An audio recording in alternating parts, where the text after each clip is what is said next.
პრეზიდენტის აღნიშნულ გადაწყვეტილებას შეფასებები მოყვა აჭარის უმაღლეს საბჭოში, როგორ გამოიხმაურნენ კანონზე ვეტოს დადებას. ნახოთ კომენტარები. პრეზიდენტს მიაჩნია, რომ საკითხის მნიშვნელობიდან გამომდინარე და საზოგადოების მაღალი ინტერესებიდან გამომდინარე უნდა შემჭიდროდეს ვადა და შესაბამისი რეგულაციები მიღებული უნდა იქნას მიმდინარე წლის 1 დეკემბრამდე.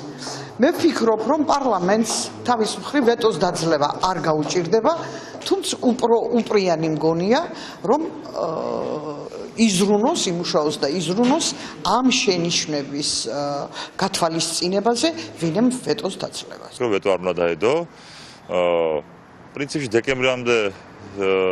დეკემბრის ბოლომდე უნდა მიიღოს კანონი, 2 თვეც ბევრს არაფერს არ აშავებს, მაგრამ ჩემი დამოკიდებულებას გეტყვით. ვფიქრობ, ეს კანონი უნდა ყოფილიყო 1 წლის წინ მიღებული. ესაა ჩემი დამოკიდებულება, იმიტომ რომ ამაზე შეიძლება შეთანხმება უფრო ადრეც, მაგრამ რასაც მე ვისმენ, ყველა მხარის მხრიდან ეს იქნება შინაგან საქმეთა სამინისტროს პოზიცია, ეს იქნება მთავრობის პოზიცია, თუ ეს იქნება ოპოზიციის და არასამთავრობოების, მე ვერ ვხედავ ვერცერთი მხრიდან